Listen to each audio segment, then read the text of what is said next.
തിരുവനന്തപുരം വിമാനത്താവള പരിസരത്ത് നിന്നും തമിഴ്നാട് സ്വദേശിയെ തട്ടിക്കൊണ്ടുപോയതിന് പിന്നിൽ സ്വർണ്ണക്കടത്ത് സംഘമെന്ന് പോലീസ് സ്ഥിരീകരണം. തട്ടിക്കൊണ്ടുപോയ തമിഴ്നാട് സ്വദേശി ഉമറിനെ കേരള പോലീസ് തിരുനെൽവേലിയിൽ നിന്നും കണ്ടെത്തി. ഇയാളുടെ പക്കൽ സ്വർണം ഇല്ലാത്തതിനാൽ വഴിയിൽ ഉപേക്ഷിക്കുകയായിരുന്നുവെന്ന് പോലീസ് പറയുന്നു. തിരുവനന്തപുരം സ്വദേശികൾ ഉൾപ്പെട്ട സംഘത്തെ പോലീസ് തിരിച്ചറിഞ്ഞിട്ടുണ്ട്. ഒരിടവേളയ്ക്ക് ശേഷം സംസ്ഥാനത്ത് വീണ്ടും സ്വർണ്ണക്കടത്തു സംഘങ്ങളും സ്വർണം പൊട്ടിക്കൽ സംഘങ്ങളും സജീവമാവുകയാണ്. അതിന്റെ ഭാഗമായാണ് തലസ്ഥാനത്ത് ഓട്ടോയിൽ യാത്ര ചെയ്തിരുന്ന തമിഴ്നാട് സ്വദേശിയെ ഇന്നലെ തട്ടിക്കൊണ്ടുപോയത്. വിദേശത്ത് നിന്നും കടത്തിക്കൊണ്ടുവന്ന സ്വർണം വാങ്ങാനെത്തിയവരും അത് പൊട്ടിക്കാനെത്തിയവരും കുടുങ്ങിയ വഴി ഇങ്ങനെ. ചൊവ്വാഴ്ച അർദ്ധരാത്രി 12 മണിയോടെയാണ് ഓട്ടോയിൽ സഞ്ചരിച്ച തിരുനെൽവേലി സ്വദേശി മുഹമ്മദ് ഉമറിനെ കാറിലെത്തിയ സംഘം തട്ടിക്കൊണ്ടുപോയത്. തിരുവനന്തപുരം സ്വദേശികളാണ് പ്രതികൾ. സിംഗപ്പൂരിൽ നിന്നുള്ള വിമാനത്തിൽ വരുന്ന സ്വർണം യാത്രക്കാരിൽ നിന്ന് വാങ്ങി മറ്റൊരിടത്ത് എത്തിക്കാനായുള്ള കാരിയറാണ് ഉമർ. എന്നാൽ ഈ സ്വർണം കസ്റ്റംസ് തടഞ്ഞു വെച്ചതോടെ ഉമറിന് നിരാശയായി.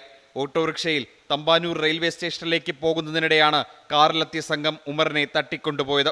അന്താരാഷ്ട്ര വിമാനത്താവളത്തിന് സമീപത്തുള്ള ഓട്ടോ സ്റ്റാൻഡിൽ നിന്നാണ് തമിഴ്നാട് സ്വദേശി പുലർച്ചെ ഓട്ടോ വിളിക്കുന്നത്. തമിഴ് സംസാരിച്ചിരുന്ന യുവാവാണ് ഓട്ടോയിൽ കയറിയതെന്ന് ഡ്രൈവറും പറയുന്നു. ഉമറിൽ നിന്ന് സ്വർണം പിടിച്ചെടുക്കുകയായിരുന്നു അവരുടെ ലക്ഷ്യം. തട്ടിക്കൊണ്ടുപോയി പാതി വഴി എത്തിയപ്പോഴാണ് ഉമറിന്റെ കയ്യിൽ സ്വർണമില്ലെന്ന് അവർക്ക് മനസ്സിലായത്. അതോടെ ഉമറിനെ വഴിയിലിറക്കി വിട്ടു. തിരുനെൽവേലി ഭാഗത്തേക്ക് ബസ്സിൽ പോകാൻ തമ്പാനൂർ സ്റ്റാൻഡിലേക്ക് പോകണമെന്നായിരുന്നു ഇയാൾ ഓട്ടോ ഡ്രൈവറോട് ആവശ്യപ്പെട്ടിരുന്നത്. ഓട്ടോ ഡ്രൈവർ വൈശാഖാണ് യുവാവിനെ തട്ടിക്കൊണ്ടുപോയ കാര്യം പോലീസിനെ അറിയിച്ചത്. വെള്ള സ്വിഫ്റ്റ് കാറിലാണ് അക്രമി സംഘം വന്നതെന്ന് തിരിച്ചറിഞ്ഞിരുന്നു. വെങ്ങാനൂർ സ്വദേശിയുടെ പേരിലുള്ളതാണ് കാറ്.